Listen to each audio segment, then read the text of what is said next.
Call me the National League because it too feels like a decade since I booked a win. I am dying out here without these daily contests, gentlemen. I need that sweat equity every night. Gotta hand it to the NL though, man. Finally breaking that streak. Yeah, and to do it on the backs of Elias Diaz. You love to see it. Former Bucko. Lest we forget. Man. That was a fun game because it set up so well for that last big iconic potential moment. Like just getting a runner on and then get Julio at the plate as the fans are all chanting Julio, everyone's standing. It felt like big playoff energy in there, which was pretty cool. Yeah. Yeah, I saw on the timeline there was people talking about just to get rid of the All-Star game because it was this was terrible. It was just they should just do a skills competition. And I didn't agree. I didn't whatever. But I was just like, you had the people going in there. Oh, bring it back where it matters. When if you win, you get the World Series. Yada yada. It's like I love your take, and this is the premier. This is the only All-Star game that I watch, that I actually sit down. I'm like, all right, what's going on? It's the All-Star game. I don't do it for the NBA. I don't do it. I care about the ancillary things in those sports because they treat it like a pickup or a two-hand touch, where you're seeing a guy pitch normal. He's not right. They're more gassed up. They're going to have a little more velocity because they're only going one inning. They're only going to have 1 to 2 at bats. Like the plays that Adolis and Randy were making out there, I loved it. I had a great time. It was fantastic, man. It was a phenomenal game, and it had little moments throughout it. And you had guys coming out of the pen throwing 100, 102 from Duvall. I don't know. It was a great baseball game where every person coming out was legitimately good. So. Yeah, I don't know. I love the mic up too. I love the mic up and hearing them talk. That Freddie Mookie conversation was just so much fun to just be able to. I'm like, don't even get the announcers. Just have the dudes talk for the entire 9 innings. I will say the Fox broadcast was a little painful. It was a little rough. Like that, the half inning with Poppy and A-Rod was just was awful television. Just really bad television. But the end of the game just absolutely made up for it, right? That ending had big moment feels to it. That strikeout of Jose at the end, that felt really real. So that was a sick way to tie a bow on it. That made it move a little bit. Made it move a little bit. Man, I loved the Ohtani chants too. The come to Seattle chant. He doesn't even know what they're saying. He's just like, oh, people are yelling at me. I don't know what they're saying. So good, man. Anyways, we can talk a little more baseball tomorrow. Today's going to be kind of like the start of something new for us. I think I've been very vocal about falling in love with this format. And I've done 2 shows on it so far, but I did part of one with Neumy and I did the other one obviously with Hayden, but I haven't done it all 3 of us together. So I really want to pick your guys' brains on weekly winners, float some of the ideas in which I've previously floated, and I want you guys to tell me if I'm an idiot or not. And I think there's probably no better place to start than either ADP or the Taysom Hill conversation. Where do you guys want to go with it? Let's start right off the bat. Let's start hot. I think the Taysom Hill conversation is a perfect place to start. Okay. So I've kind of been outspoken about the fact that I really like Taysom as what Taysom offers to the tight end position. Basically, no one else offers at any other position late. That's kind of been my thesis. The fact that you can get the potential for in any given week, the potential for 4 carries, 4 targets, and 2 pass attempts. Something like this. That is something that nobody else offers other than Deebo Samuel. Who offers the rushing Curtis Samuel? Something like that. Who offers the rushing attempts potential coupled with that? But then you also put it at a position where scoring is incredibly flat And the only outlier scores that tend to matter are at the upper echelon of the position. And this guy goes 100 picks, 120 picks sometimes after that. Yeah, there you go. GA alluding to CMC. Yeah. The fact that Taysom can do CMC light things in one isolated game. Now, this is not going to happen every week. This is not going to have, is something I want exposure to on every roster. And I go back to last year, those slates where, we were looking at an injured Kamara with the rib stuff. And that's how far Taysom was getting pushed up in our daily contests. That's like kind of point number one. Point number two is I guess this kind of ties both conversations together because I don't really think ADP matters outside of getting unique combinations at the front end of the draft board, like we talk about in the dailies. I think from round, call it 8 down, you can just pick whoever the hell you want. Like it does not matter because you are just searching for pop-off weeks that correlate with the pop-off weeks which you're projecting with your first couple picks, right? So for me, vaulting him isn't like, oh no, you could have taken guys in ADP in that range. I think, oh no, punt the ADP of all those guys in that range because they're going to be way higher owned than everybody else at the back end, right? Yeah, I think Taysom is like perfect for this contest, right? Like we know he's going to have one of those insane weeks, like you said, where he will, like, if we were to put odds on, like traditional book odds on Taysom Hill being in a weekly winner first place lineup in the 2023 season, like it's probably going to be like, it would be like close to even, like it'd probably be like 50-50 odds that he will find himself in one of those lineups at some point. I think with that in mind, when you do Taysom, right? I think making a $15 bet that he will be in that weekly winners first place lineup at some point in the season could be done in a way where it's single Taysom at tight end. And you're like, this team is boomer, is all or nothing. And I'm betting that Taysom is going to have one of those Taysom games. And I want to build a team around that single game. And and the thing that's tough is it's hard to identify. Obviously, it's impossible to identify the week in which that can take place. But if we believe so strongly that he has that upside and that it will happen at some point, why not just take $15 on that bet and build around that, So that's kind of what I'm thinking is like, if we have these strong convictions on guys, like straight up building a team with that in mind, that this team is built around one player in different aspects. And Taysom is a fun one to do that with so late in the draft. Okay. Yeah. I think one thing to that is I've been kind of doing it the other way where I don't build around Taysom necessarily. I still want that, like, kind of like, maybe not like a Kelsey, but I still want something close to like an elite floor tight end so that this roster has outs in the weeks if it isn't a Taysom week. So hypothetically, I'm building for week 6, let's say. I still want someone in that week to provide enough floor to vault the other guys that I took early into contention, right? And then doubling down with the potential that it's a Taysom week too. I don't know. That's just how I've been thinking about it. Neumy, what do you think, man? Your wheels are turning.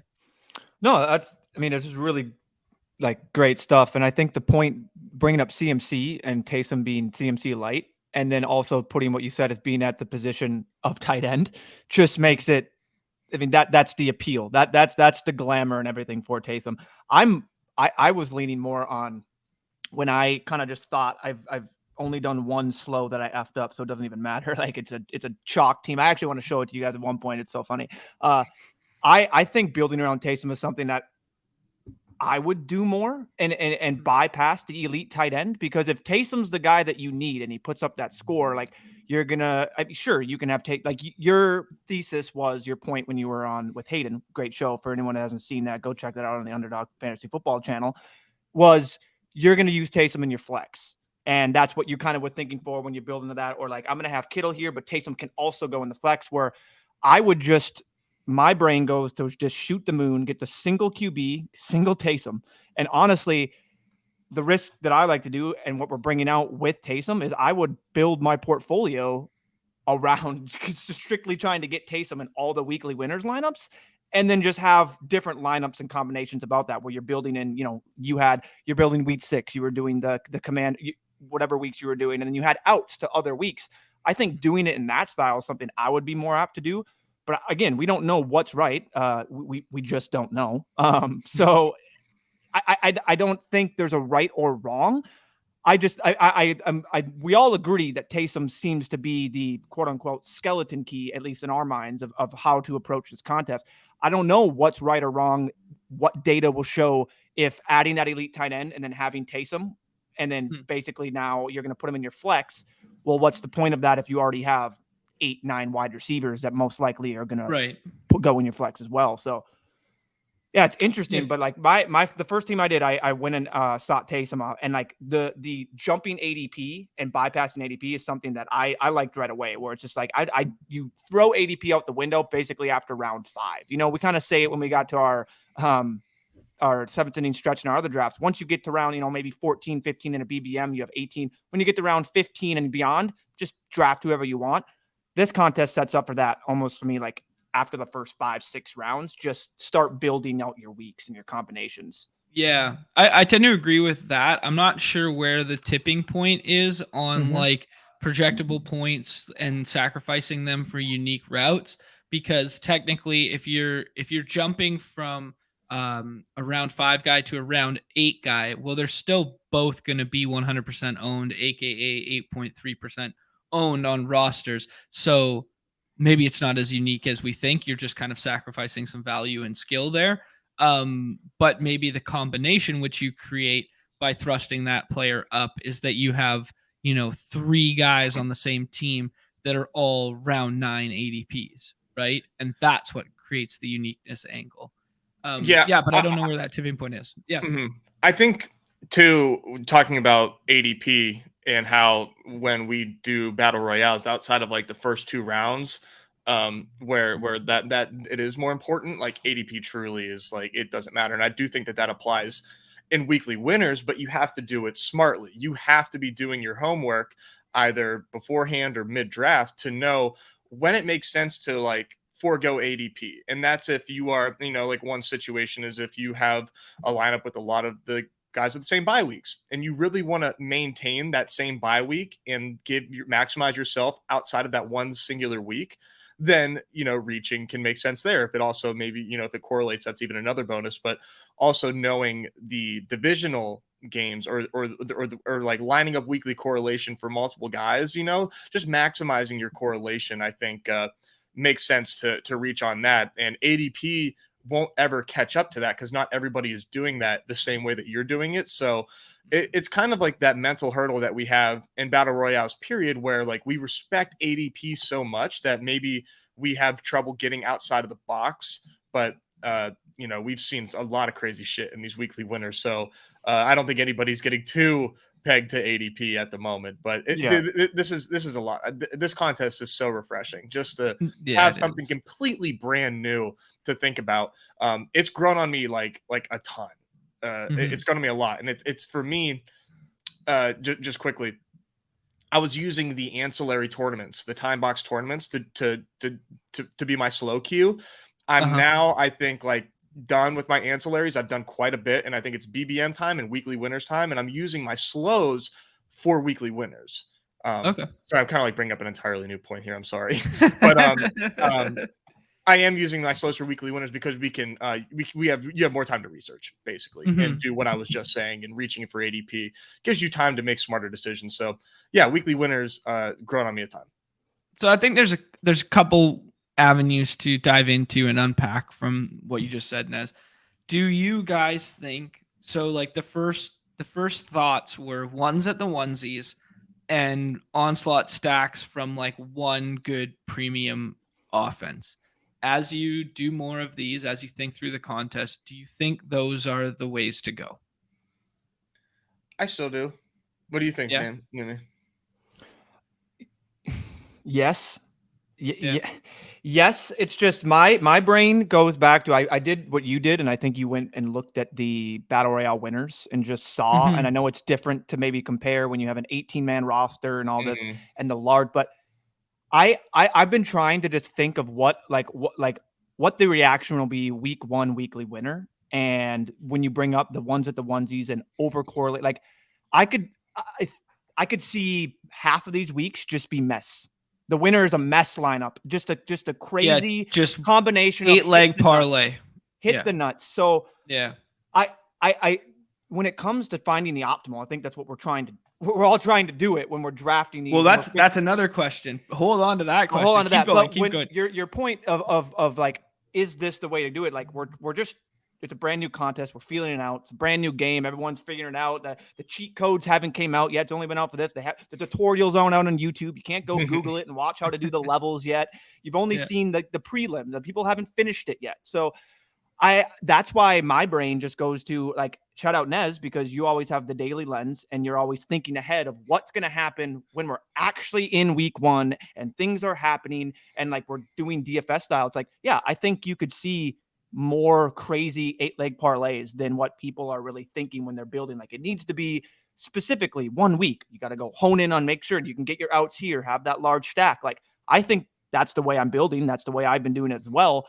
But I also just think that knowing the contest, it could just be, I do that for 50 lineups, and it's just, you could have just simply drafted the best plays and yada yada, and we don't know. But yeah, I think there just could be crazy 8-leg parlays to this large style. I mean, 300,000 plus people in this contest, like, is going to be 271 or something like that. Yeah, near 300. So 260, whatever. Yeah.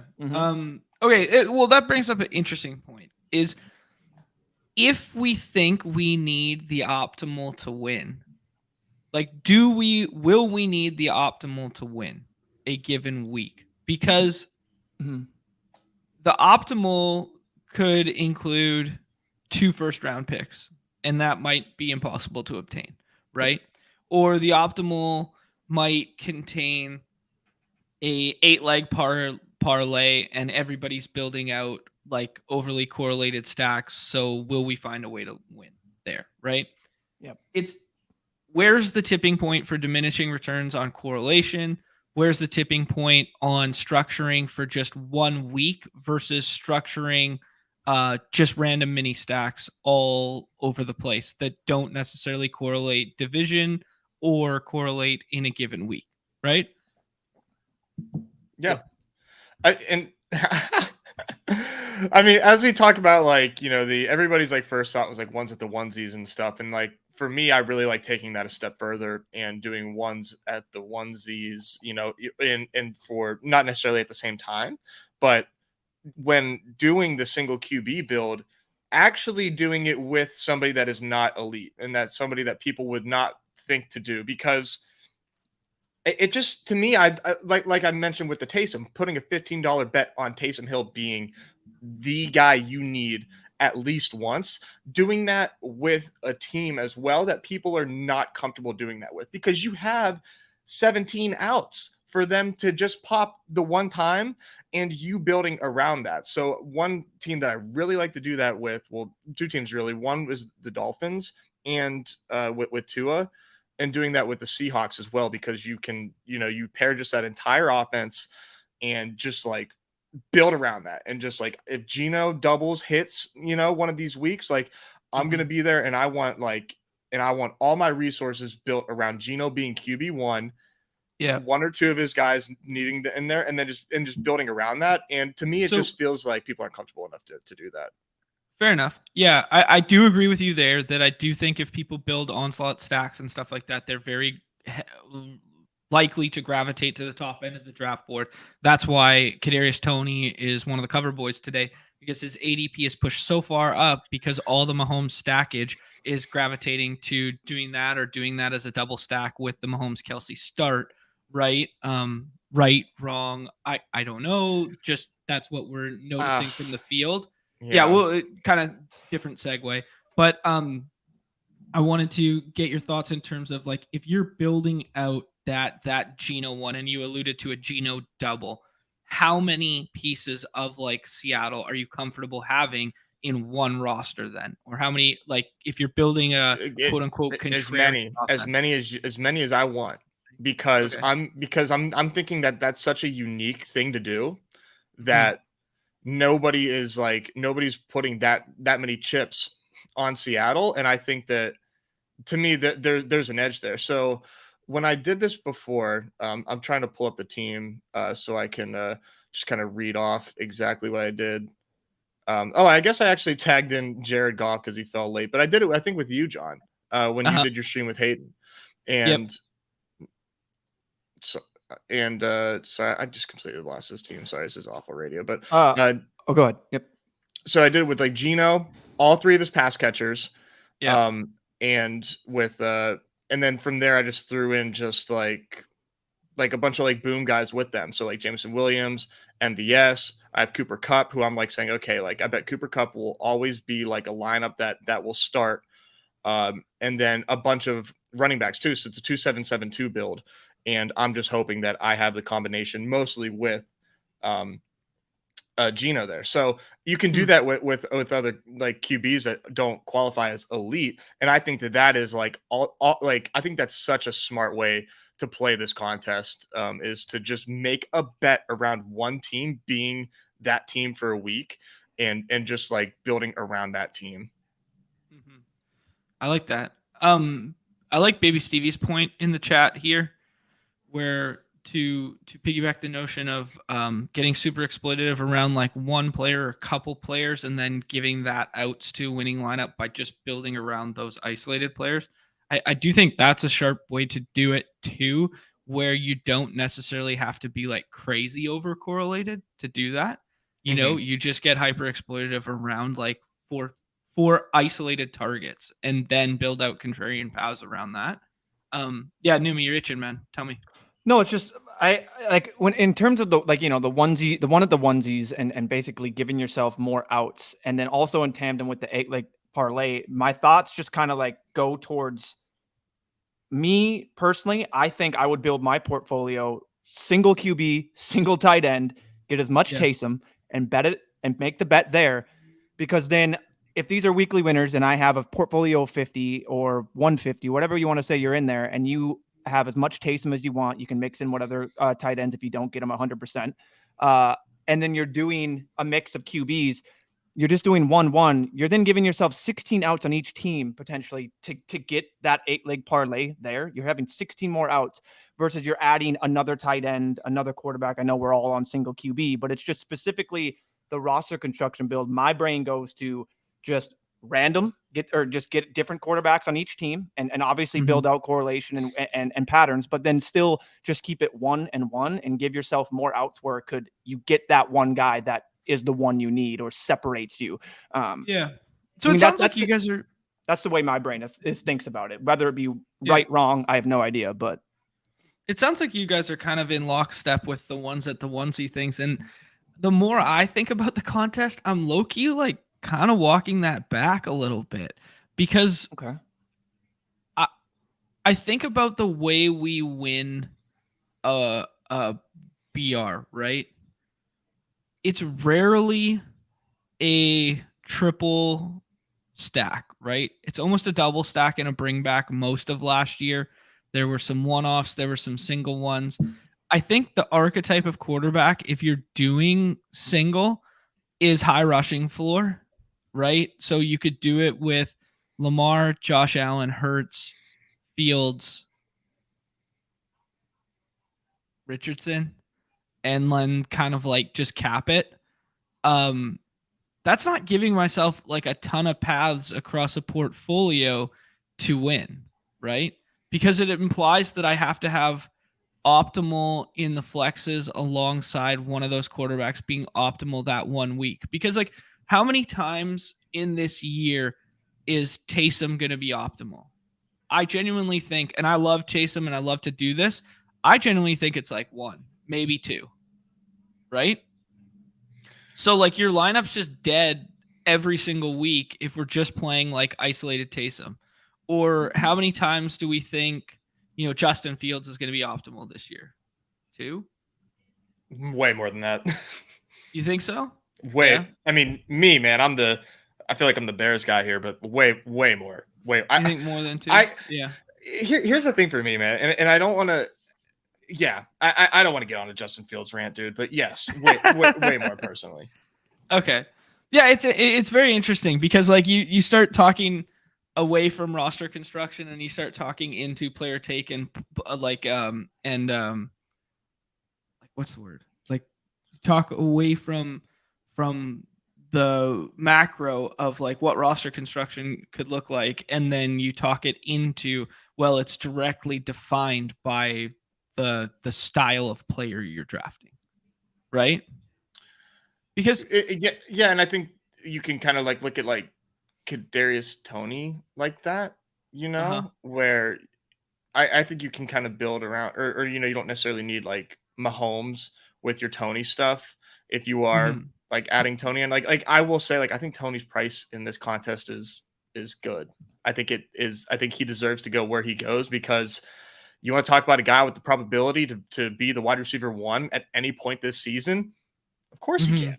Of course he can. It's right. just it's so risky. But like you said, all right, cool. You drafted Toney. He's a wide receiver 1 in a week. Like you got 7 more spots to hit. So you don't have a lot of outs. And if you, depending on how you are building. So if you're somebody that's like, hey, I only want to do 10 weekly winners and I want to get some money back during the season, then okay, then you're probably somebody that shouldn't do single tight end, and you probably shouldn't do single QB.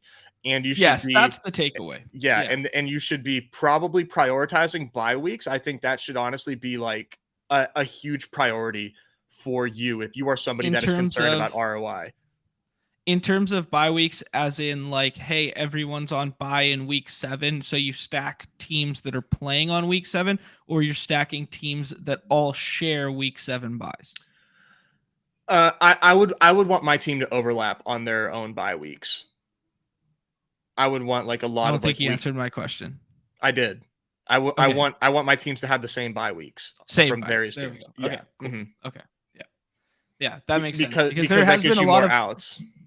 Yeah, there's been a lot of bye week conversation about that, where it's like, but the strategy's twofold, right? Because you can either stack all the same ones and give yourself outs at 16 other weeks, or you can stack all the games from one bye week, because you're going to go, hey, this is a shorter slate. There's a more clear defined path to first place. And that's exploitative, right? Like you are targeting 1 week. Like I think for the person that wants a flatter ROI, they just want to get some money back. Like probably not, but I think that is like definitely something that, as we continue to do this Wednesday weekly winners thing, like we shoot for that, right? Like, hey, today we are doing like, hey, we're stacking up week 13 or week 7, because I think that is really, really sharp. I totally agree. Like so much of the field is going to be eliminated that week. Yeah. I wanted to bring up John Boy Beats' chart. This is pinned in the Discord. I actually forgot to put it in the show notes, I think. So just go to the Discord and it is pinned there. But I think it is a great visualization of just seeing where like these big spike weeks that will win this contest come from, and the archetype of player in which they come from.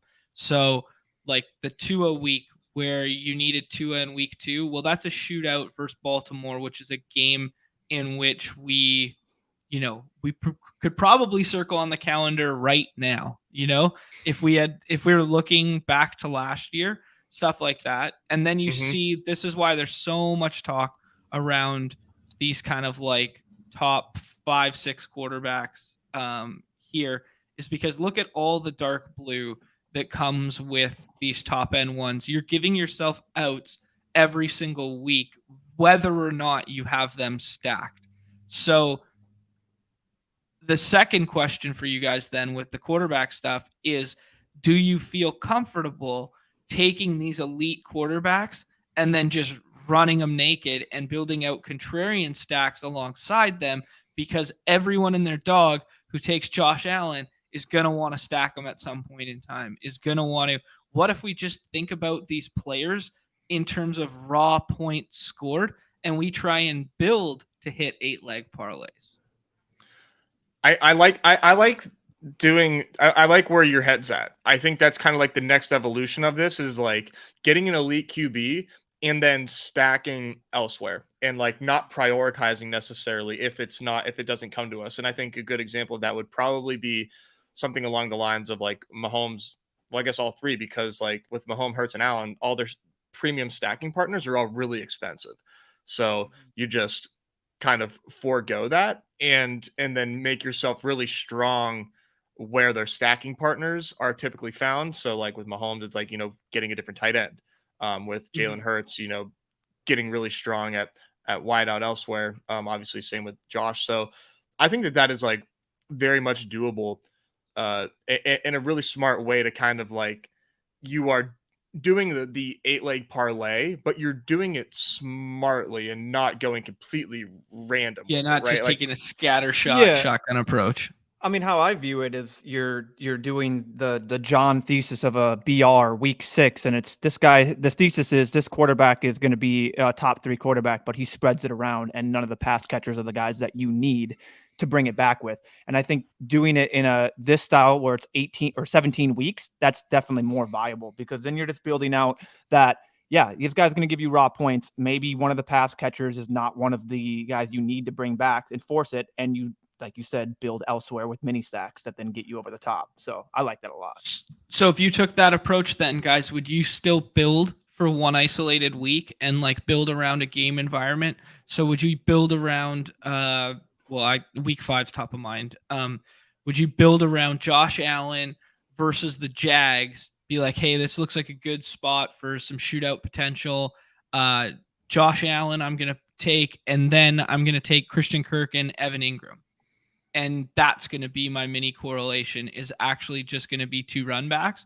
Or would you just be like, this is the piece you need from this game, from this team, and build out differently? You could run it back throughout the whole season, right? You could do many correlations with that one quarterback throughout your draft. If you were to put that much effort into it, you could absolutely do that. That is a great way to make a bet on a QB, is stack him throughout his season with none of his teammates and just run it back with him every week. And I think really there's smart. How many quarterbacks could you do that with? 3, 4? Yeah. 3, 5. 5. Ones that I feel comfortable doing it with, I think. Josh Allen, Hurts, Mahomes, Fields, Jackson. Yeah, it feels feels like way smarter to do it with a rushing QB. Yeah, it does feel way smarter to do with rushing QB. I saw there's a lot of good stuff going on in the chat. It's hard to kind of like have this conversation and then go back and forth. I'm sorry, guys. I promise I am looking and reading here, because there is a lot of smart stuff. I wanted to touch on Silas doing the 1-5-11-3 builds. Just what your guys' overarching thoughts to that is. I really have been outspoken about I like this. Where do spike weeks come from in DFS? Where does good chalk come from in DFS? And it's 4K running backs. It is guys vaulting into opportunity. And I'm a big proponent of clear paths to winning the flex are going to come from, not necessarily like clear paths to the flex can come from anywhere, but I think clear paths to contrarian point scoring will come through backup running backs vaulting into opportunity. Those will be differentiating scores. So I'm not necessarily in love with like 5-11. I'm kind of more on like the 7-7 train or the 8-8 train, stuff like that, and prioritizing elite wide receiver early. But I'm curious what you guys think. I like it. I like it. I will. I have. I think something along those lines. I'm curious, like how many wide receivers, when Silas has done it, or depending on how many times he's done it, like how many wide receivers does he have after like 10 rounds? But because I think one of the things that kind of comes to play as the NFL season evolves, like Neumy is saying, like think about week 1 and like where, like what might we be thinking in week 1, and to look at like wide receiver 3s on teams that we are straight up just like throwing to the side. Like there's absolutely no way this wide receiver 3 can be anything. And I think you think about the wide receiver 3 potentially for the Browns, the wide receiver 3 for Tua. You know, there's a lot of teams where there's going to be a wide receiver 3 that emerges that we just simply think has no chance, and it happens. And you get a uniqueness angle by just like smattering that together. Obviously, we need to hit like to get first in this contest is going to be really, really hard. But I think that is one way to do it, is just, you know, smatter yourself with these wide receiver 3s on teams that nobody thinks has a chance to be relevant. Because there's quite a few of them that exist. I mean, you're not going to go down the entire list, but it's contest rules, man. I love the shout of the of basically what wins the flex in DFS, and it's the 4K running backs. I'll love the shout out on the show, Deion Jackson. I mean, it's those guys. It's going to happen. That there's going to be the Deion Jackson 1 or 2 weeks, and then that wide receiver where it's just like, well, no one was drafting this guy, and then someone was, because it's 260,000, and people were digging deep and thinking about potentially just contingency plays in this. And I think that's, that is a really good shout, is what wins the flex and who's going to vault to the top. And all of a sudden in this random week, like your dog days of the NFL, week 9, where you have buys and yada, yada, and things. And all of a sudden it's like, who's that random guy that needs to vault to the top? And we're studying week 9, and all of a sudden it's just like, oh, I got a couple weekly winners with this guy. He's projecting well. So, and you can inverse like the hyperfragile stuff and do the hyperfragile from the wide receiver position. Like, tell me if this is crazy, right? You do like, you go like 4 straight wide receivers off the top, like make them whoever you want. Get, you know, maybe grab a tight end, grab a nice QB, make your 5th wide receiver Jameson Williams. So you are straight up playing for his post suspension, and you make this like a 0 RB team where like we do kind of what we did in the puppy way back when we went 2-8-6-2, and you go shotgun approach at trying to find, you know, some contingency value, and you are straight up telling yourself like you are playing for the second half. And let's fucking do it. Okay, let's go right now. I like this. I like this mindset. 5 more. I like this mindset, Nez. I really like this mindset of the combination of floor and ceiling. A lot of people in this contest are saying floor doesn't matter. Floor matters, man. Floor matters. It doesn't matter in the traditional sense of like week over week having like a floor play. Floor matters in terms of like filling out the rest of your roster. And I think people are losing sight of that when they do these crazy overcorrelated builds where they're like, hey, we're going to full onslaught stack the Ravens, right? And we're going to have James Prochet, and we're going to have Justice Hill, and we're going to have, maybe no one's going that crazy, but let's say like you do Flowers, Bateman, Odell, and Isaiah Likely on like one roster, right? You're giving yourself paths to scoring unique points that are correlated. That's a big check, big +1 there for you. But like, where are you have to round out that roster with 8 spots. Where are the rest of those points coming from that are going to give you first place, right? Like, what are the chances that, because we talk about it in the BRs all the time, context of the slate is all that matters.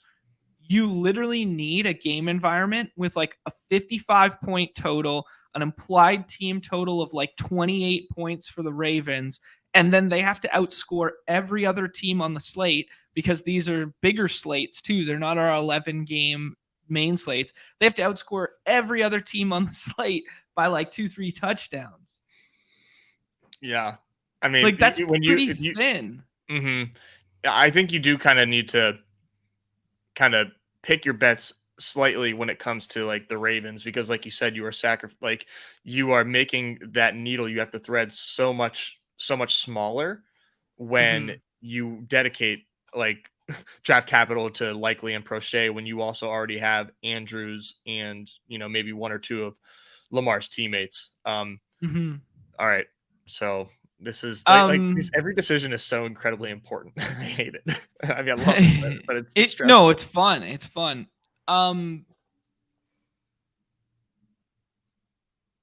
Is there anyone who gives you a higher ceiling week over week to a spike week than Tyreek? No.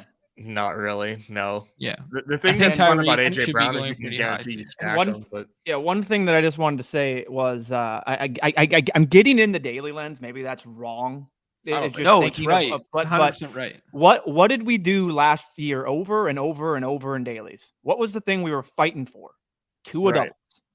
Right. Like just finding these just simple things that worked last year and then just running it back like that and thinking it through the daily lens, and then also just using Nez's brain of totals, like just realistically thinking what could be a total, who's going to have the higher game totals in each week, especially when if you're honing in on week 5, week 6, whatever the week, pick a week.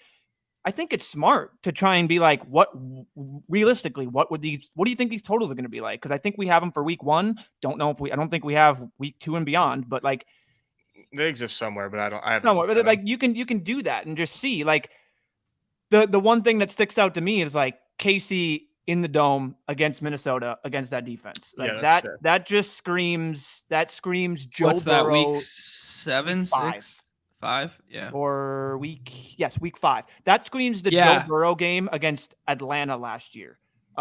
Where you needed Burrow, Chase, and Tyler Boyd. Like something like that. Yeah. You know what I mean? Like and then I dug into that week, and you have other people, like you have the Cardinals who scored 42 points and the Saints who scored 34 points. You also have the Bears who put up 33, and Justin Fields was kind of like in that week 7. I went and looked at that BR. Like it was just, if you didn't have the Bengals and then whoever else to kind of if you didn't have the Bengals and the Austin Eckler, Kenneth Walker, little mini, there was no point in like you're not even close. So just trying to think in that lens. At some point we're just Tom Brady's gonna fall into a team here on stream. So yeah, Brady is. I'm trying to look up right now. I want to I'm pulling up all the quarterbacks run. Well, let's decide what we're gonna do here first. Yep.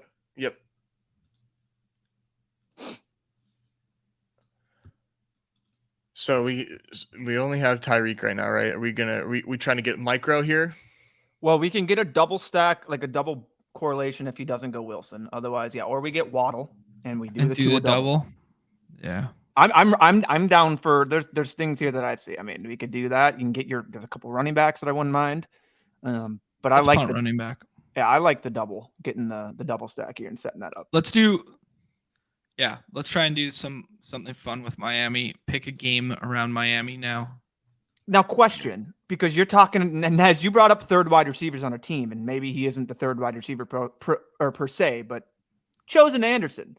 How would you just immediately? Yeah. Maybe the team doesn't shape out that way, but like you're talking, like would adding I want both of your opinions. Adding a third wide receiver when you already have 2, and I know this is pre-thinking really far down the road in this draft, but like, is that something that you're open to getting more correlation? Or why not? If you have Tua, if you don't have Tua, and we play this through another avenue. That's true, because you can play this through now. You get an elite quarterback, and this is the all these quarterbacks went here. The thing, so like if we knew exactly who the wide receiver 3 was going to be for Miami, then I think like that would be awesome. And the fact of the matter is that the wide receiver 3 for Miami could vary quite a bit. And you mentioned like Robbie Chosen Anderson, whatever the hell his name actually is, because it's like listed 6 different ways depending on where you look. I think he's one. And I think it's Sam Sherman, the one kind of beating the Braxton Berrios drum a little bit, but like he got like $3.5 million guaranteed, I think, to be a Miami Dolphin this year. There's one. And Cedric Wilson is still there. We loved Cedric Wilson last year. You want to talk about the follow the money thesis? Cedric Wilson was the follow the money thesis of Braxton Berrios last year, though. Oh, right. So my point being is it's like, unfortunately, we don't know who that wide receiver 3 is. So if you're going to build a bunch of Tua lineups, like you could cycle in that, one of those guys that I mentioned, Berrios, Wilson, Chosen, as that like wide receiver 3 with your Tua stacks, and give yourself some outs on those weeks. Because it's a bet on Miami and a bet on Tua, obviously, more importantly, which, tomato, same thing. Yeah. I'm looking up right now because I tweeted out whenever this contest first came out. Like I was looking through like my best BBM team, and on week 4 I scored 192 points. So I am curious if anybody else had a week 4 score around there. I haven't seen anybody so far like that had like, and I'm kind of curious where that would have been on a leaderboard. But what's really interesting about that team, and like, it's not like really worth like looking at. We can look at it. I can share my screen, but like it had Zach Wilson as the starting QB, and I scored 192, and I scored 192 points. And so I'm gonna look at this historical sheet that we have from John Boy. Shout out John Boy, and I want to know. Okay, we got some choices here. We can do naked elite quarterback. I think we're set up better to do Tua doubles. Ramondre Stevenson makes a lot of sense on this team because he's plays them twice. I will say I like Ramondre. If you wanted to do Lamar alone with it, they do have a week 17 matchup. So yeah, I don't play, but I don't really care about that much. Okay, so I'd rather do Ramondre, and you get the double correlation. I am super out in this contest, and I'll say this. This is one of the biggest stance I'm taking in this contest.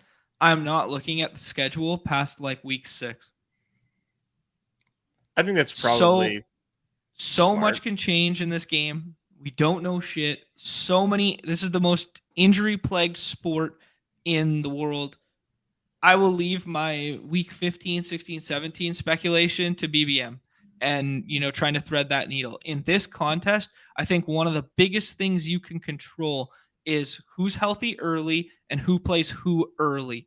If I'm setting up to win weeks early in this contest. Yeah, I that makes sense because you're not really like you're still probably falling into correlation later in the year just by happenstance, and especially if it's divisional. Exactly. And things can just happen where the 8-leg parlay, like as much as people, were optimizing for the 3 weeks, you're still live in a sense, like obviously not as live, but when you're not optimizing for the weeks and you get later in the year, injuries can happen. A guy steps into a role, one of the contingency 4K backs. So yeah, I think that's really smart. Control what we can control in the furthest sense. So get to like week 6 and then optimize for those. Like, optimizing especially for week 1, 2, 3 sounds like even I would love that as well. Just what we know the soonest. So it depends on like the archetype of like player that you're looking at right now. But if we're looking at, Tyreek Hill, we're looking at Jalen Waddle, and we're looking at Ramondre Stevenson, these are all win week 1 guys. You know what I mean? Like this is the type of team that's win now. And Tua, I mean, not exactly a beacon of health. So if we're going to run to a double here, I think we want to structure it to win early in the year. Like, I think we want to start thinking about like winning week 1 with this team and targeting. I think we should think about week 2 with this team because this is when Patriots and Dolphins first play. Yeah, that's fair. I was thinking about I'm thinking 1 pick ahead right here at this next pick. I think I have an idea. I think I know who you're looking at. We take Mike Williams here and we play for week 1, Chargers, Dolphins. I mean, yeah, I like it. You can still get other week 1 outs in correlation with that, but that's what I was looking at right away. Yeah. Yeah, I like that. Ramondre gives us secondary outs to week 2, but we just play like, hey, week 1, the game you need is Miami and the Chargers.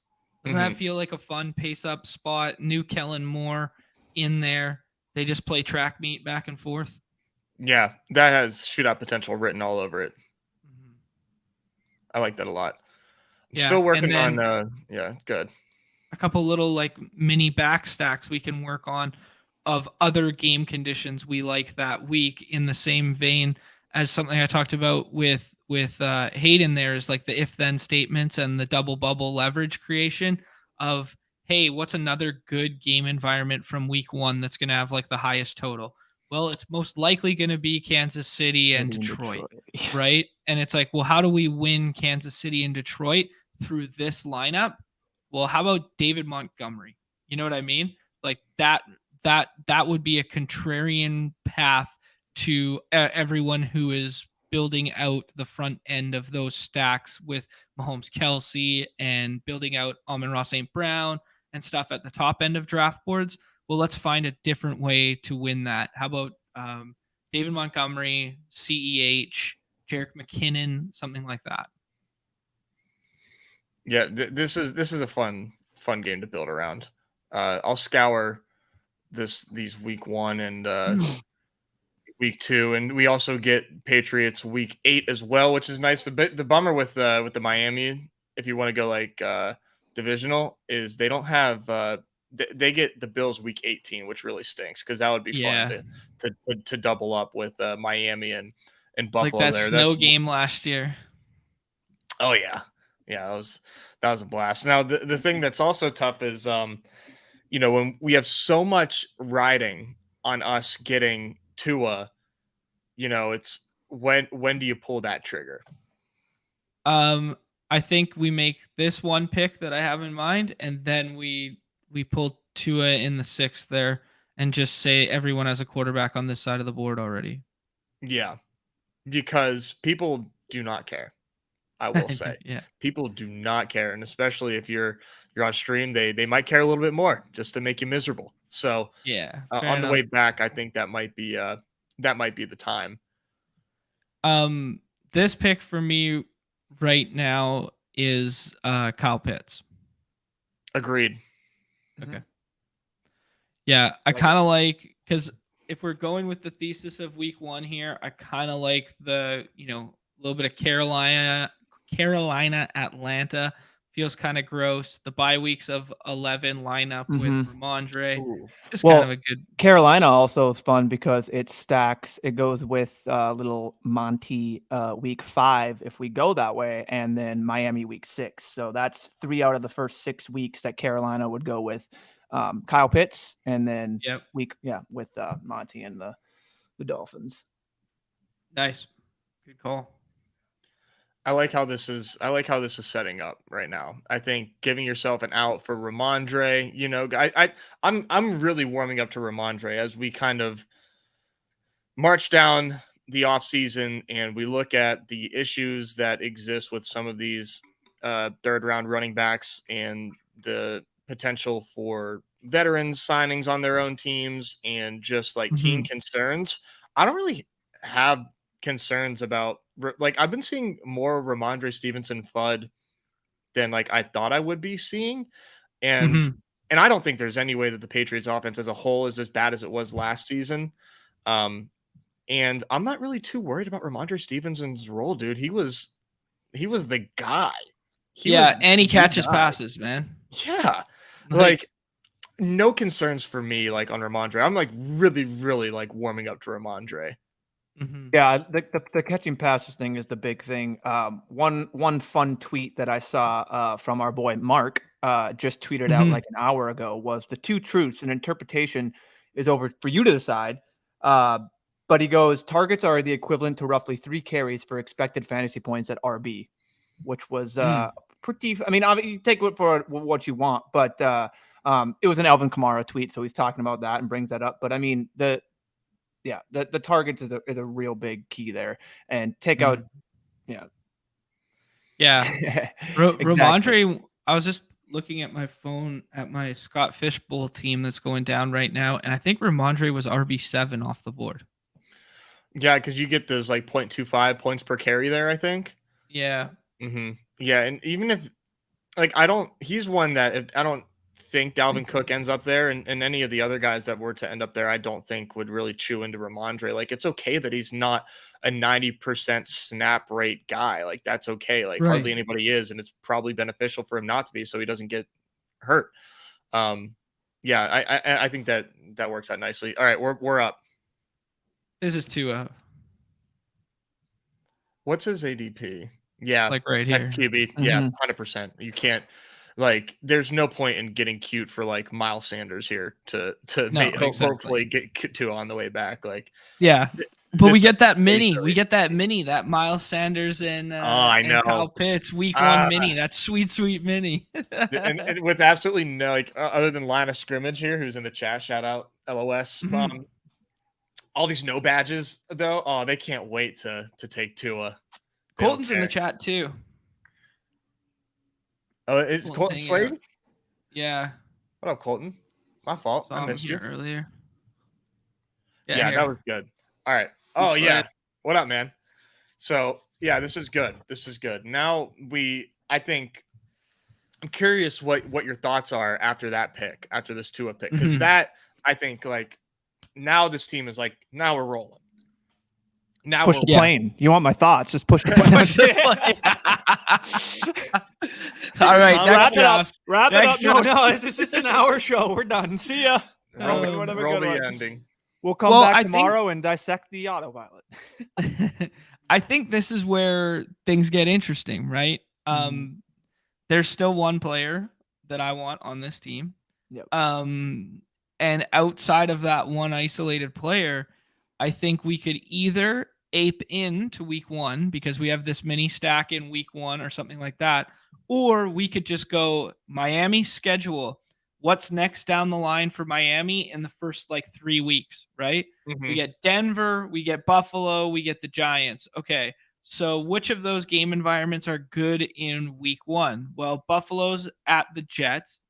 So I don't know what you guys think of that, but maybe mixing in one component of that game feels fun. Yeah, it could be sneaky. Yeah. Then we go Denver. So who's Denver got in week 1? Denver's got Las Vegas. I don't know. That could be sneaky if we think those offenses are like improved this year, or that could fall flat on its dick and just be like 16-10 Jimmy G versus Russ from last year. I think people assume, and they're just going to go off of week 1 because everyone thinks they know all the answers, is they're going to be like, there's no way they can be improved. There's no way this game could be the shootout in which if you did that last year, week 1, everyone is stacking the absolute hell out of that game. Come back to now this week or this year, and it's like, no way it can happen. And I agree. It's like, it doesn't sound pretty when I say those two teams in the stack, but I think it's, I mean, I don't know. You guys like to stick to the thesis here from before? Demont, we go, what's the highest total game environment in week 1? Who does it run through? Not the guys on the top picks. It runs through the veteran that they gave all the money. 2 touchdowns. David Montgomery scores us in week 1 to go alongside our week 1 stack of Miami and the Chargers. Yeah, I think my runner-up pick there would have been Darren Waller, but I don't know if that would have taken some convincing because we have Quentin Johnston there as well to run back once again. But I think giving yourself outs to 2 like really high ceiling tight ends when we are going one single QB is something that I really am interested in. When you talk about like where do spike weeks come from, let's just like double up on those tight ends. But we have other tight end options. I think that we don't necessarily have to make this a solo Kyle Pitts team. So quick question, because we got Raise It asking this question in the chat, which is push A chain up. If we're thinking we're optimizing for these early weeks and they have Wilson, they have Mostert, and it maybe takes a little bit for these rookie running backs to find in the form and really get the bell cow or whatever, if you ever think or to get more carries and more reps, would maybe just knowing that rookies take longer to get into, to develop and get those points. Like for doing and optimizing for this way, it would make sense for me personally to not push that up. Now, I'm not saying that, but just take the veteran running back there. And if you're going to stack them, if you're going to stack it all with it. Yep. I agree. But maybe A-Chain's the pass catching one of that mold because we haven't seen a ton from either of those as like receiving style backs. Like, we know Mostert as the home run hitter, and we know Jeff Wilson as kind of like their grind it guy and their goal line guy last year. But maybe A-Chain just fits into that pass catching role early in the season. But I tend to agree with you that if we're optimizing for early in the year with the game conditions in which we're talking about right now, that I would prioritize those other 2 backs over A-Chain. Nez? Yeah, no, I think with the way that we're building right now, you don't want any Miami running backs. On the whole, on the macro, right? If we were playing a cumulative scoring tournament, yeah, Yep. let's absolutely make that bet on the Dolphins even heavier and say that even if Tua and his boys run bad, that the running backs will get in the end zone and that correlates. But here we don't want that. We want Tua air raid. We don't want any of his running backs because they don't really throw to running backs that often. So we don't want a single part of his backfield, in my opinion. We're up in 2 here, John. What is your where's your brain going?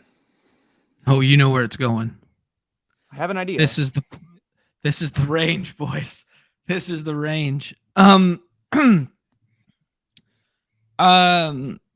know. Do you guys want this to be a single Tua team? Because Anthony Richardson pairs, I don't know if I want to say nicely, like just the thesis of like rushing floor that gives us outs at multiple weeks later in the year to like make this contingency bet for the team.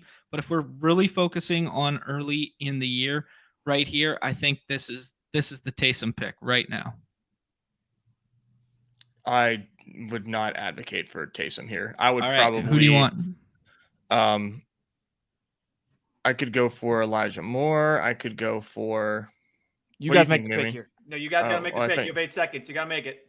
I just don't think taking a QB makes sense if we are putting like we want to find as many outs to like pairing the right players with Tua as we possibly can. So by doing that, another QB doesn't make sense to you. No, I don't think so at all. Where we are taking premium, where we're taking premium flex eligible players. Like we want to give ourselves as many outs as possible to pairing nut Tua with nut flex.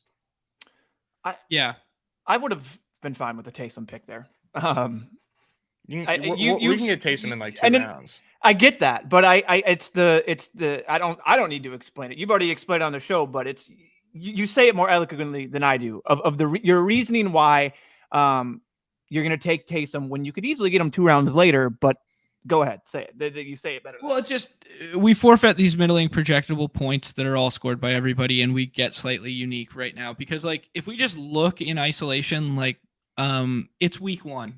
Okay, let's do it for real. It's week 1. It's Elijah Moore at home versus Cincinnati. It's Tyler Boyd versus the Browns. It is, I don't know, pick any one of these players here. We're talking about like fractions of points that these guys will be separated in mean projections in week 1. They're all the same bet, you know, like Cortland Sutton in week 1 versus Las Vegas, like versus Elijah Moore. Like, what's the difference? Like, I don't know. A point and a half. Yeah, right. Like 1 to all these players are the same. What gives us an outlying huge ceiling potential with Alvin Kamara suspended? Taysom Hill. Yeah, I think that lines up pretty well with the week 1 thesis for sure. Go pull the trigger. It's time. Let's pull it. Rip that band-aid, This is baby. your draft. This is your hard-earned 15 USD. Takes a village for ADP to fall. It takes one crazed man to make it rise. And that's you, my friend. Yeah, Jared, I think if this was a BBM, making the JMO pick makes sense, but we're trying to set up for early in the season here. We're not trying to set up for, Detroit versus Miami in week 13 or week 12 or whatever it might be, right? Like they actually don't even play each other. So I think just in the context of this roster, like JMO doesn't make sense for us because we need points in week 1 because this is what we're aligning for, right? Mm-hmm. Yeah, I think if we had, like, if you're, I don't know, Yeah. that one's a tough one. This was a really good point. I thought it was, it's not going to matter at all if Taysom puts up that score. It's the whole thing's out of whack. What up, Clay? Welcome. Welcome in. let's think through some other game 1 and game environments. Pull up the week 1 game environments that you guys could low key find yourself going to. I'm trying to. I have that up right here, which is I thought the Bills and the Jets was sneaky. Like I think I agree with you right away that the top game would be Chiefs Lions. I mean, I'm just trying to. This isn't even biased. The Vikings defense is bad. They can be improved. Sure, we had injuries. They've all out go. Like anyone that comes into the that dome, I think has a chance of putting up a score. Tampa Bay isn't great, especially with Baker there, but it's sneaky. Elijah Moore was Elijah Moore was a mistake. We should have taken Cortland Sutton. We get Cortland Sutton for Miami week 3, and then we have a run back from every game from the first 3 weeks.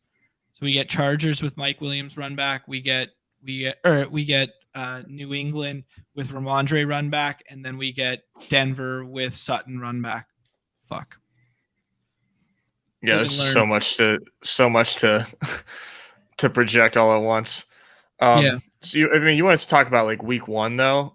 Depending on this pick from Hockey Hooligan, I think we got a pick for like one of the. It could go either way, but you want to target a really bad defense. What about like Zach Charbonnet? Oh no, they play the Rams week 1, and is it anybody thinking the Rams are going to be good? Can you just see him have like 4 carries in week 1, and they just go the Kenneth Walker route? Doesn't he just feel like a late in the year guy? I'd rather take Jamal Williams. Okay. All right. That's cool. I'd rather take Jamal Williams. I think Tennessee will have a better run defense, but I'd rather take Jamal Williams where he's competing with Miller, which is like the only other running back on the roster. Kamara's suspended, and now we've just doubled down on how we're going to score touchdowns from New Orleans that aren't tethered to any other players. Yeah, I think we locked up their goal line backs, so that's cool. Yeah, and they're probably going to be better than people expect. I'm a Derek Carr apologist. That's like, just because you got sweet Mac Hollins dreams running through your mind. I do, but I think his situation last year, I think with context, I think is a little different. Didn't have Darren Waller for like all the season. The coach there was like a bit of a disaster. There was some weird shit going on behind the scenes. I think like he was really emotional when they benched him, for Stidham, who Stidham looked fine. But I just don't think that. I just think people think that he's like bad, and I don't think he's bad. I don't think he's bad. I think he can lead this team to the red zone. In insert Taysom, insert Jamal Williams. So I think that this is like a pretty nice bet on the Saints, and assuming that they're not going to be as bad as people think, and like this is where their touchdowns are scored when they get to those red zones. Yeah, I like that. Yeah, this is exactly locked up 90% of the Saints rushing touchdowns. That's that's the goal. Yeah.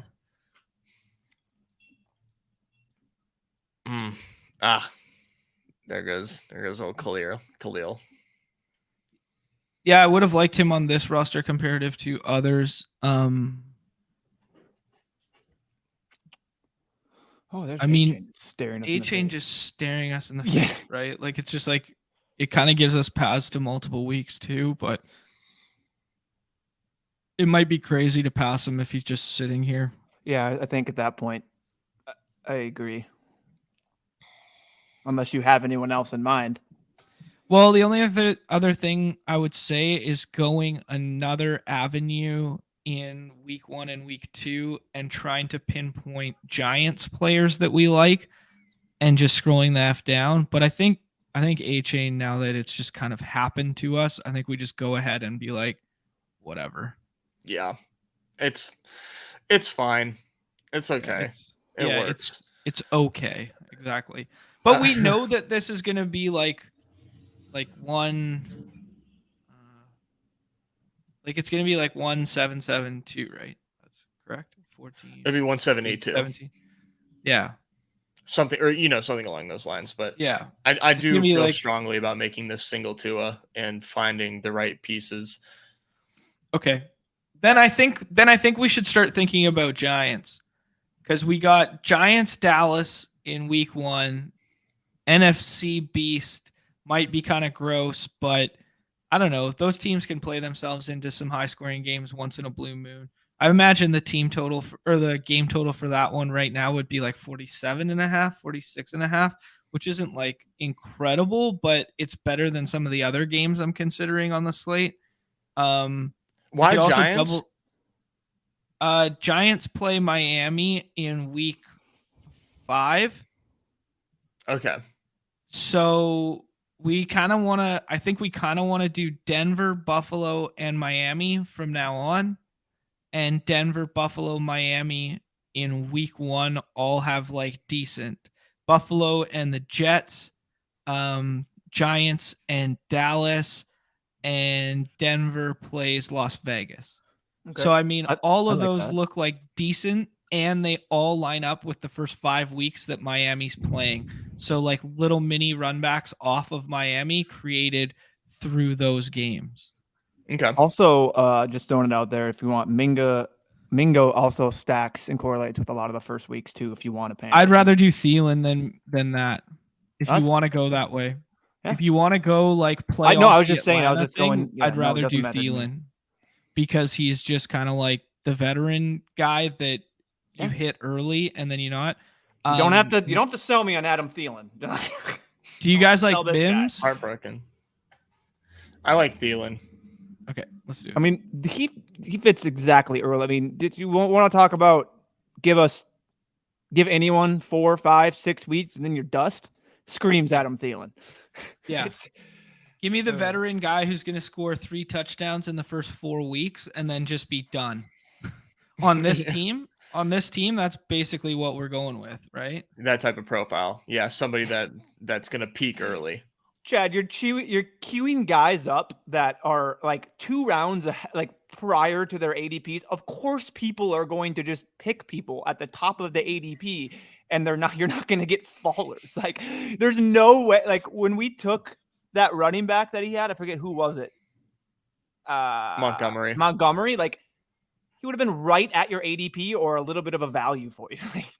It is funny.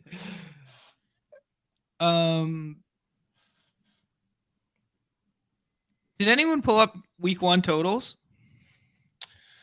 I got it. I figured Nez already had them memorized, so I'm a little sad. I don't know who this guy thinks he is. Chad, but... did you listen to the stream?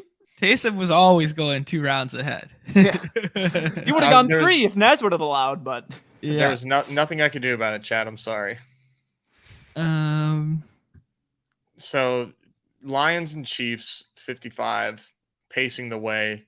The next highest is the game that we're targeting, Miami and LA. There's a smattering of 47s, including Giants and Cowboys and Bills Jets, along with Bengals and Browns. So there's that. We got that going for us. What about Joshua Kelly on this team? As far as what type of bet? Like a hedge against Eckler scoring the touchdown. He comes in, he scores a touchdown in week 1.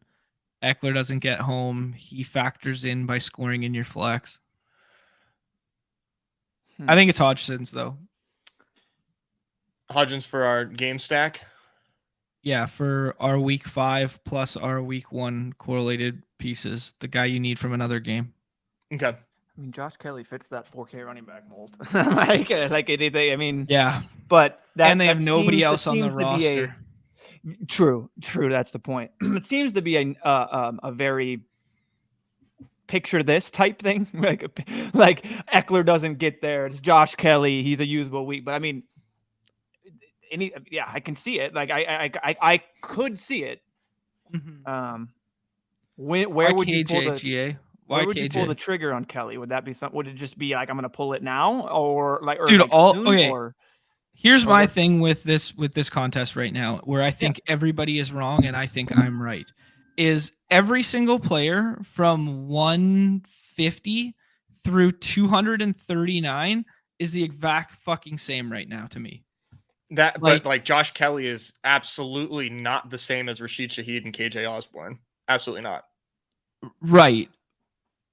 In terms of scoring in an isolated week, you're correct. In terms of scoring points in a unique fashion that fit my roster, I'd rather have Kelly. Then these wideouts that we're looking at? Yeah. Dead ass. Because like if KJ Osborne is the guy you need in week 1, we're dead anyways. Because someone has him with Kirk, someone has him with another combination. Like it doesn't matter. Like we're trying to win a 270,000 person. Then why draft GPP. like any other wideouts? Then why draft any? Then why draft at all? You know, like we're drafting a single Tua team. We're making some bets that Tua is outpacing these guys, and if like KJ Osborne can get there without Kirk Cousins breaking the slate, and Josh Kelly almost certainly needs more than one touchdown to be relevant. And we would probably need an unfortunate Eckler injury for that to happen. Like, I just think that's jumping the shark. Yeah, where you just want raw points from other game environments. Yeah. That's what we're trying to do. We're just trying to. So we're on the we have 15 here. What are we thinking? I think Tim Patrick feels fine. Like veteran guy who's early in the year, who we get double bubble with them playing Miami in week 3. Yep. Yeah, I like that. Yeah, this is our should have been Cortland Sutton pick.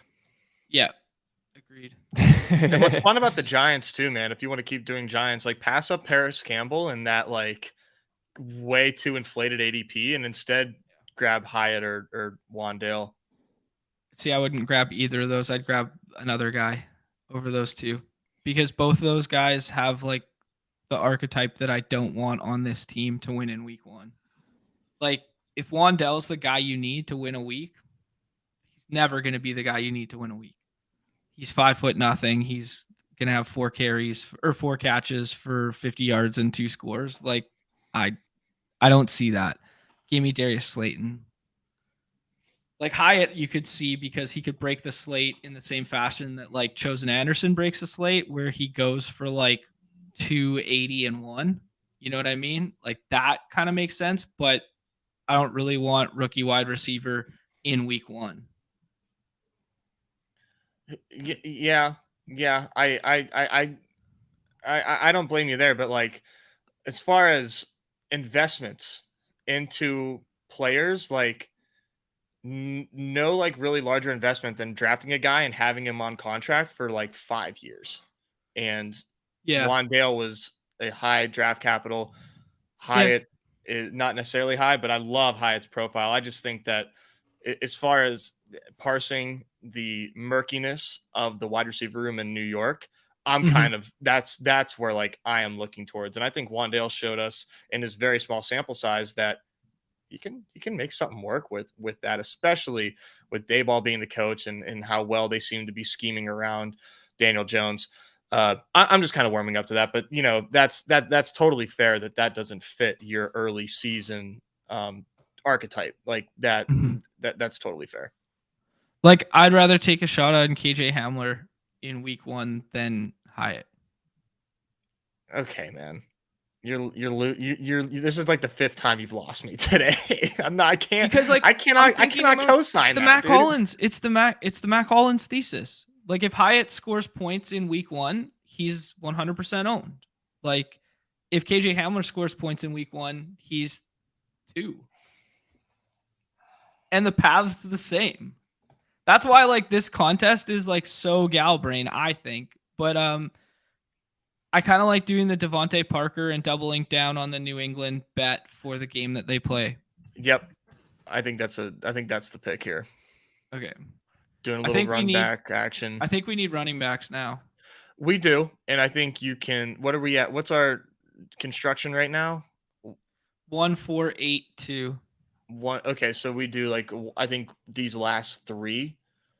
Yeah. Is our running backs. And now we can get a little crazy. You want your Josh Kelly? Here's your out. Yeah. I think I want Josh Kelly. I think I want CEH. And I think I want...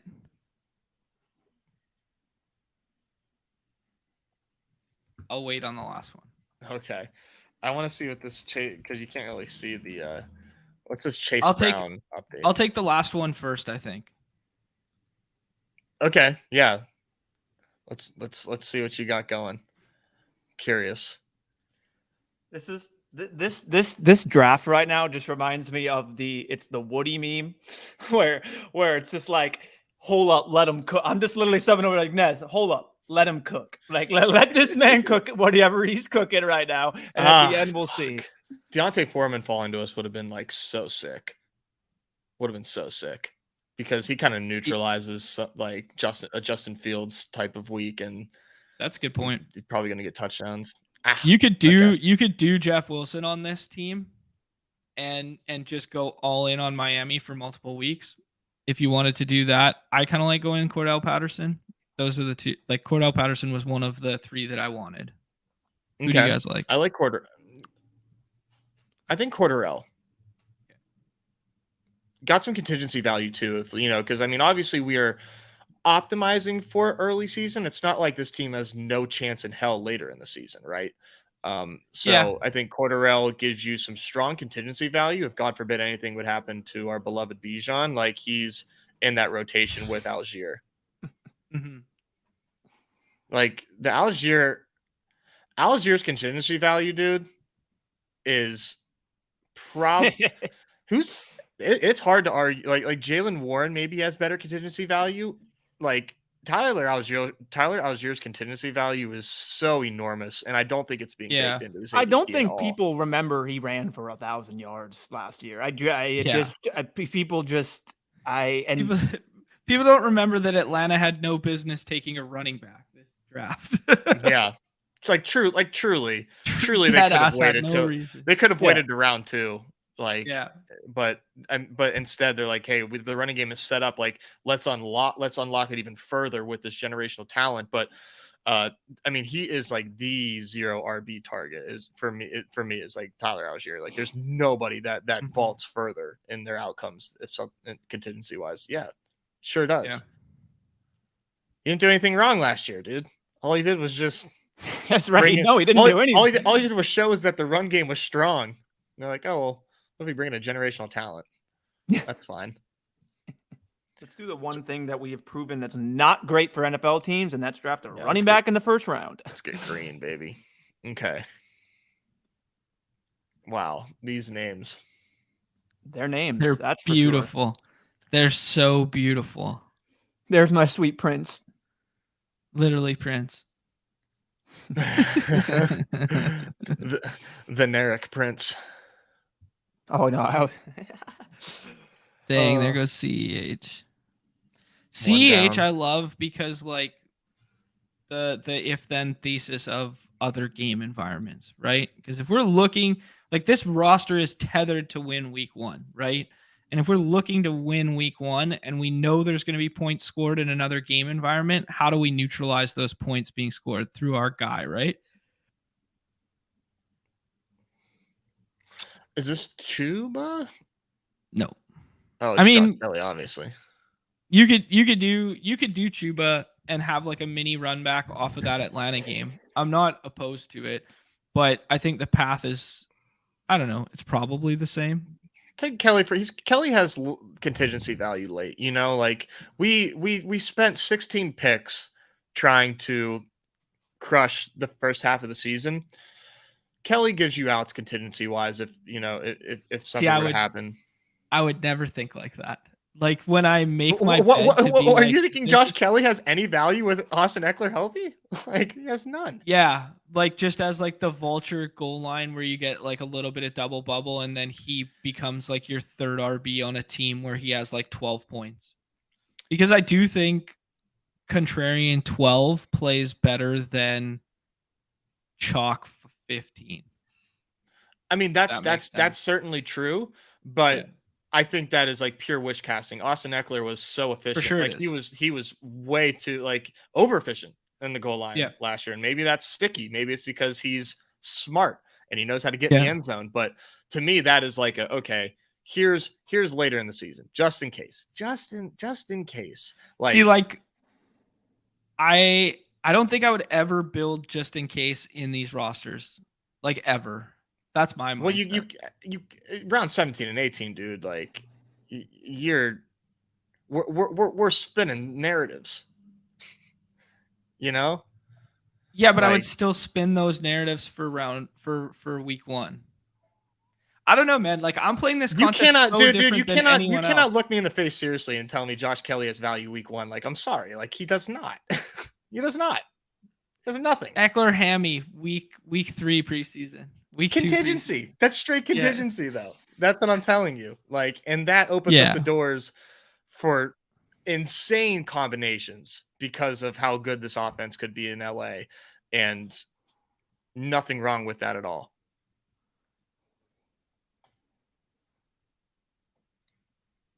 I think this is still a running back, though. Yeah.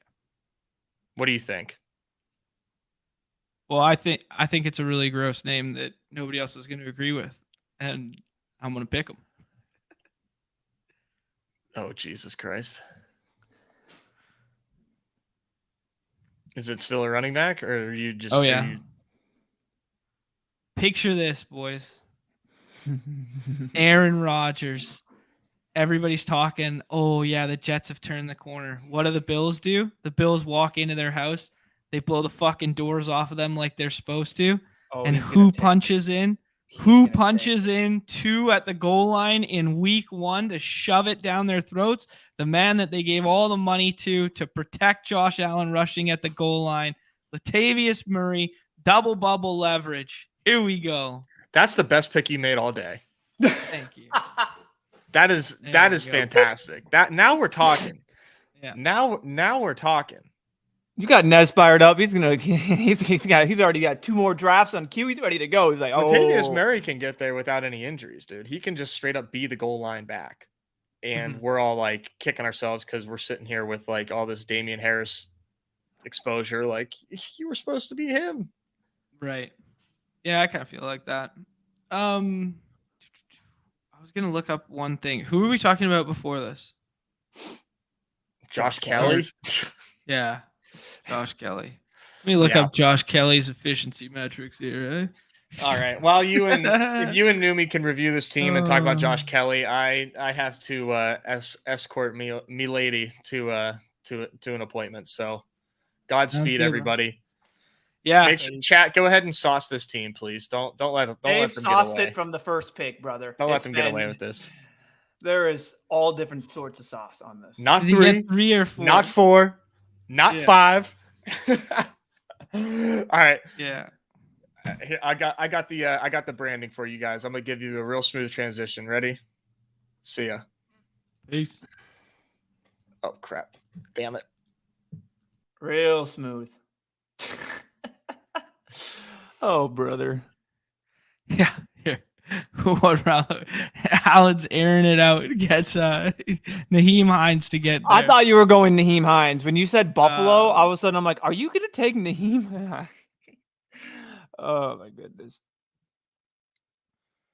Yeah, I do agree with this. You're right. Kelly was a bad pick. Kelly builds in contingency value that we did not need. That's true. We can go back in time. We take the Kelly one off. I got excited about Kelly. All right, I'll read it. Oh, Said no one I ever. clicked the wrong thing. Said no one ever. Got a little excited about Josh Kelly. A 1782 Tua double. I guess triple because we did add in A-Chain. So Tua, A-Chain, Waddle, and Hill. Mike Williams on the bring back in week 1. Josh Kelly on the bring back in week 1. Ramondre, Demont, Jamal Williams, Patterson, CPAT 84, Latavius Murray, Elijah Moore, Adam Thielen, Isaiah Hodgson, Tim Patrick, Devontae Parker, Kyle Pitts, and the beloved king himself, Taysom Hill. Kind of fun. Slightly imperfect. Did the best we could with where we were at. and super gal brain. But that's why I wanted to do this first one and pick your guys' brain on where we're at, and we're clearly not on the same page quite yet. So which is great. It we'll makes keep for great working through content. I these. love it. I love it because Yes. I don't know. We just don't know.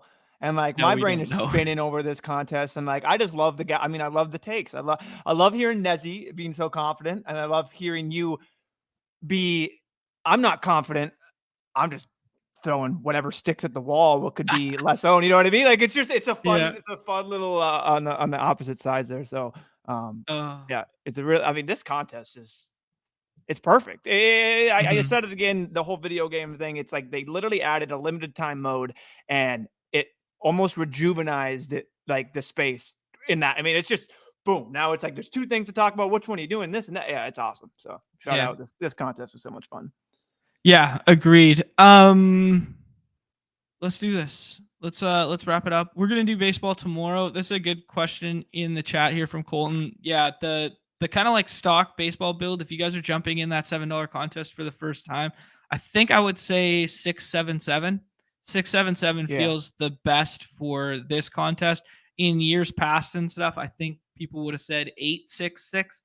But I think the new mantra is kind of like have like one anchor elite pitcher and kind of build like a 677. We have videos for days on both this channel and the Underdog network channel. They can both be found on our main BadgeBros whatever view channel, that spot. But there's tons of stuff, man. Yeah. Anything to add, Neumy? No. If you're still in here and you haven't hit the like, do that. Appreciate it. We didn't even ask once today. We're so nice. Ask once. We were so. I was literally listening to an artist at work and your thoughts. Well, we'll see. Might be an idiot. Yeah. Well, I mean, there's going to be 260 something 1,000 idiots when it's just some random combination C-suite that's winning. So, but yeah, no, I'm really excited for this contest, and yeah, we'll be right back drafting more, talking more once this 7th inning stretch gets filled.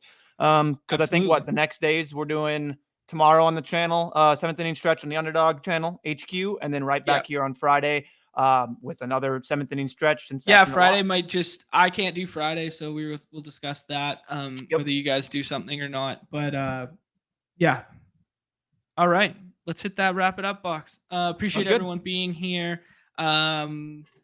Hit that like, that subscribe, that follow on your way out the door. Promo code MLB at sign up on Underdog Fantasy. Get you 100% match deposit up to 100 USD on behalf of Neumy, the before left Nez, and myself.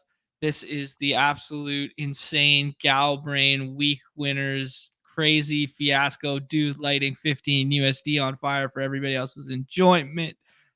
Favorite part of the show. The end. Peace.